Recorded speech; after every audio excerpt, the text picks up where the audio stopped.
Hey warrior, come closer for a moment. Because before this day ends, before you scroll past another voice telling you how to live, I want to remind you of something most people will never hear, never consider, and never understand. You don't need the world's permission to become powerful. You don't need anyone's applause to become disciplined. You don't need to explain yourself to step into your destiny. People think you need noise to be relevant, but warriors, real warriors, are built in silence. You think staying home makes you weak? You think stepping away from chaos means you're falling behind? Listen carefully. The strongest transformations happen away from witnesses. The most important battles are fought internally. The most sacred decisions are made in quiet rooms, alone. And what you build in the silence will echo louder than anything you could ever try to explain. We live in a world obsessed with commentary. Everyone is reacting, arguing, defending, ranting, posting, explaining themselves to people who don't even matter. Everyone is desperate to be seen, desperate to be validated, desperate to be understood. But understand this, there are two types of people. There are those who pour their energy into explaining themselves, who debate their worth, who justify every move, who chase approval, who react to every opinion as if it were a command. And then there are the others, the rare ones, the ones who are quiet, steady, focused, the ones who understand that energy is sacred, the ones who save their words and invest in action, the ones who don't chase validation because they're busy building something inside that no one can take away. You already know which of these you were meant to be. That's why you're here. Let me tell you a story. There was once a man named Elias, a quiet man by nature, though life had never been quiet to him. He lived in a small apartment above a busy street, a place where the sounds of arguments, car engines, music, and midnight conversations blended into a constant hum. He worked, he tried, he gave his best, and one day everything fell apart. His company downsized. He wasn't chosen. In one afternoon, he lost his job, his stability, his direction. People around him talked. Some pitied him, some blamed him, some offered advice that sounded more like criticism than support.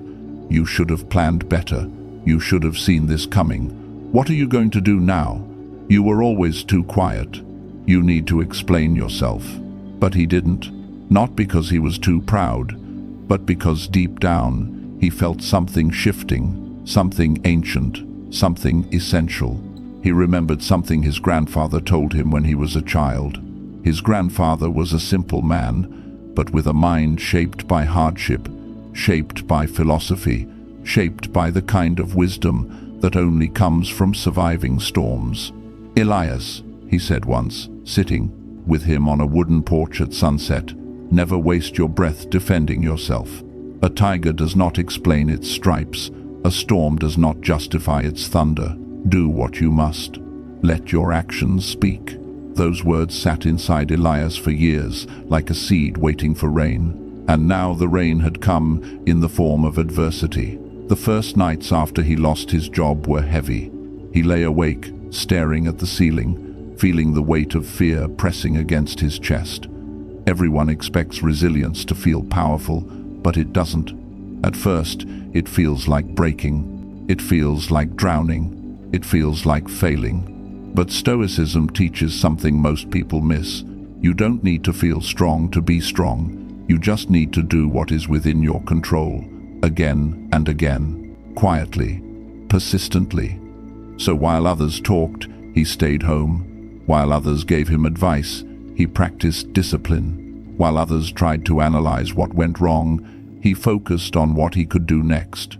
He woke up early, even though he had nowhere to go. He made his bed, even though nobody would see it.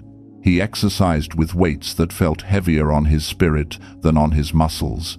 He read philosophy, Marcus Aurelius at dawn, Seneca at noon, Epictetus at night, not to sound intelligent, not to impress anyone, but to survive, to rebuild from the inside out. He practiced gratitude, not because everything was good, but because gratitude is choosing to see strength even in the ruins. He reminded himself, I can't control what happened, but I can control how I respond. I can control my thoughts. I can control my actions. I can control what I do with this day. Some days he felt powerful. Other days he felt like giving up. But every day he showed up for himself, and something extraordinary began to happen. Silence became his weapon. Solitude became his training ground.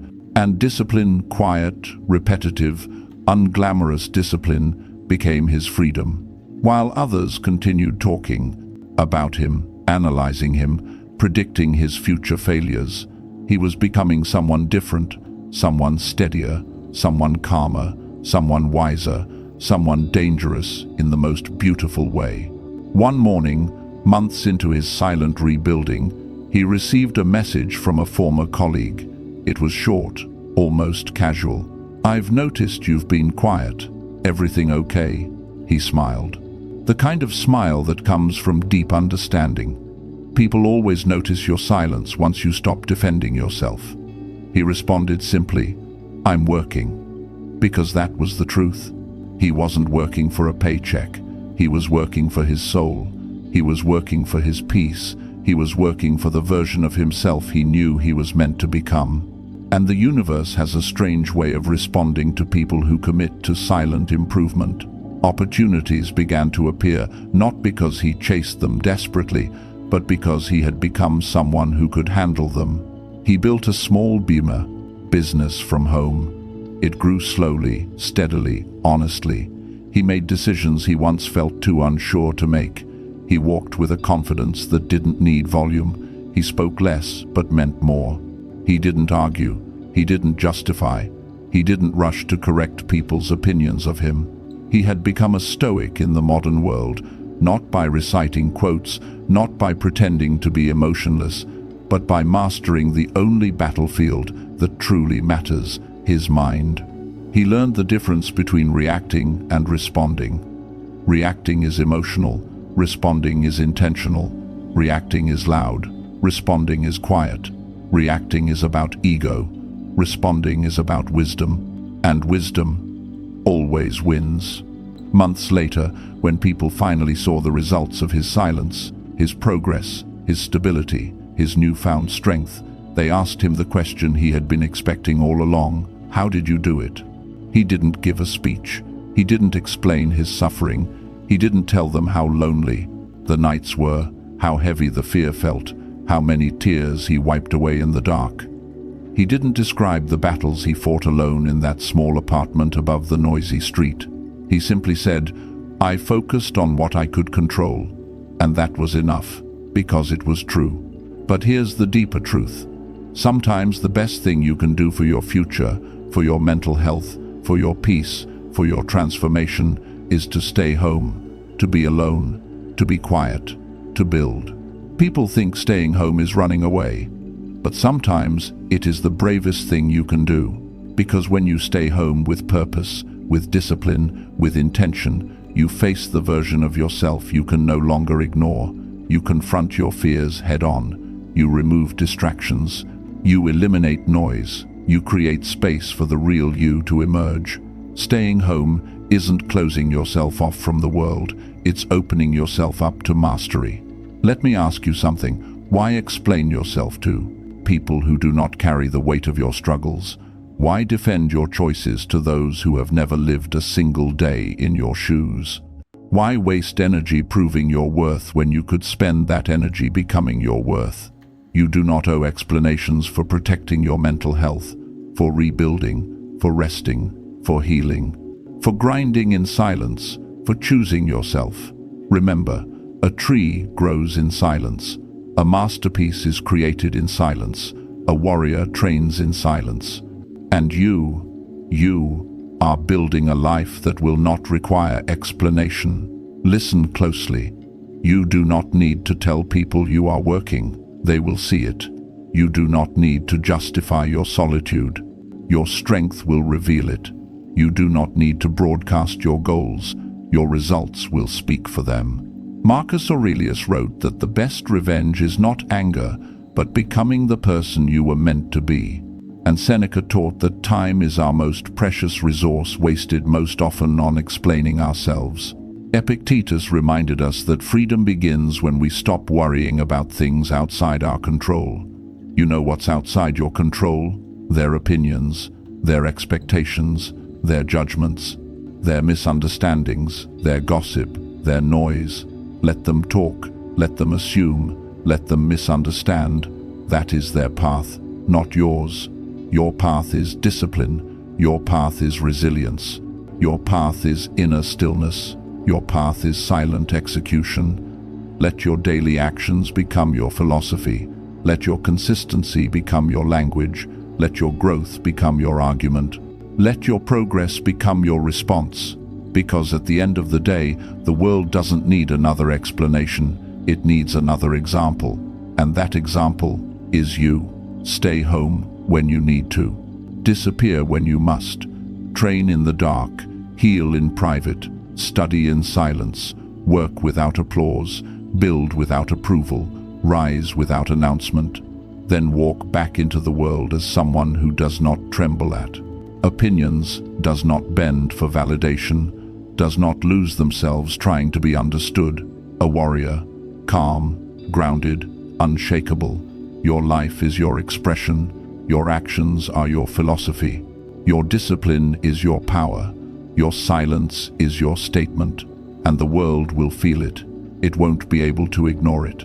So here, at the end of this message, I leave you with one final truth. Peace, power, and purpose do not come from explaining. They come from becoming. Become someone you're proud of. Become someone your future self thanks you for. Become someone whose actions echo louder than any argument. Become someone who rises quietly, consistently, relentlessly. You are the warrior. This is the moment. Now go.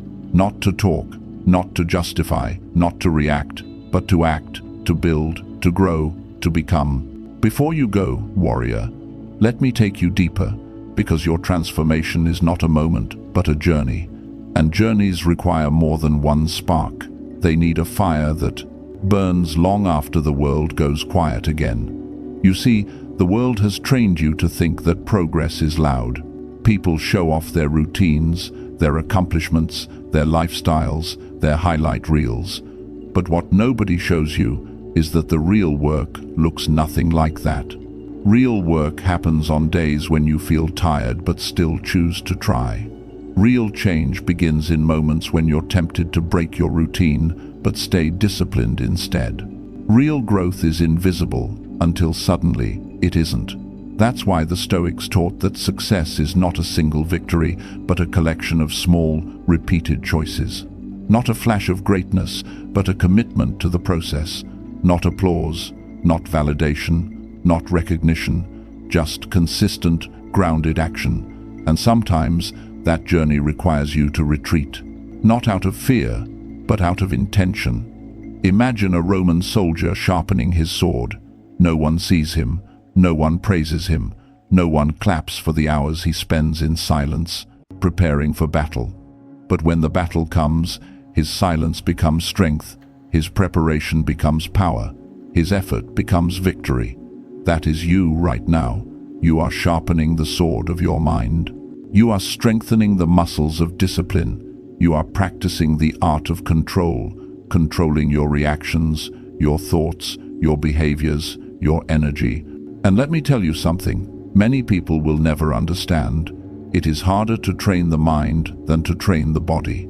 Anyone can lift a weight, anyone can run a mile. But not everyone can resist the urge to respond to negativity. Not everyone can stay calm when disrespected. Not everyone can stay home and work on themselves while the world screams for attention. But you can, and that sets you apart. Let me tell you another story. There was a young woman named Leora. She was known for her kindness, a kindness that often turned into a burden. Whenever someone criticized her, she apologized. Whenever someone misunderstood her, she over-explained. Whenever someone doubted her, she worked twice as hard to prove herself. She wasn't living, she was performing. It was exhausting. One afternoon, after a particularly painful conflict with a friend she trusted, She walked home in silence. Her mind spiraled with self-doubt. Maybe I should have said more, she thought. Maybe I should explain myself again. Maybe I should send a message. Maybe another apology. She paused at a crosswalk, her chest tight, and suddenly she remembered something she once read. You can only be responsible for your own intentions, not someone else's interpretations. Those words hit her like a lightning strike. For the first time, she realized she had been spending her life trying to manage what cannot be controlled, the minds of others. So, she did something radical. She stopped explaining. Not in a cruel or dismissive way, but in a wise, grounded, self-respecting way. She decided to speak with clarity, act with integrity, and let people think whatever they wanted. At first, it felt terrifying. She felt exposed, like she had taken off armor she had worn her whole life. But slowly, a strange peace began to bloom inside her. She learned that people who truly care will seek understanding without demanding explanations. People who respect you will ask questions without attacking you. People who value you will not require you to prove your worth. And those who don't, they simply fall away. By letting go of the need to justify herself, she discovered who truly belonged in her life. More importantly, she discovered herself. She stayed home for a while, not because she was hiding, but because she was healing. She read more, she meditated, she journaled. She rebuilt the relationship she had neglected the most, her relationship with her own soul. Months later, when she walked into the world again, her energy had changed. She wasn't louder. She wasn't harsher. She wasn't more defensive. She was calm. She was centered. She was whole. And people noticed. They didn't know what she had done to transform her presence. But that's the beauty of inner work. It's invisible on the outside until it becomes impossible to ignore. That is what you are doing now, even if you don't fully realize it yet. Every day you choose silence over drama, you're rewiring your mind. Every time you choose discipline over distraction, you're strengthening your character. Every moment you choose patience over reaction, you're becoming unshakable.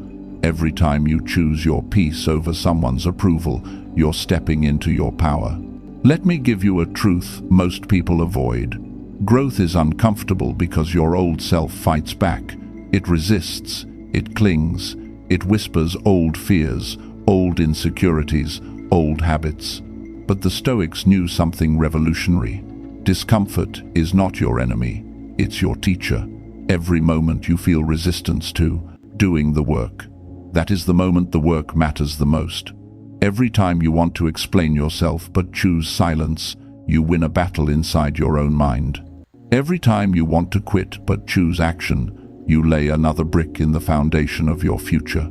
And brick by brick, choice by choice, day by day, you build a life that does not waver with someone else's opinion, a mind that does not fall apart under pressure, a soul that is no longer controlled by fear. That is what staying home can give you the space to become someone powerful without the world interrupting your process. Because listen, you don't need to be outside to grow. You don't need an audience to evolve. You don't need a stage to transform. Sometimes the world must wait while you rebuild quietly. Sometimes solitude is the crucible where strength is forged. Sometimes stepping away is the only way to step forward.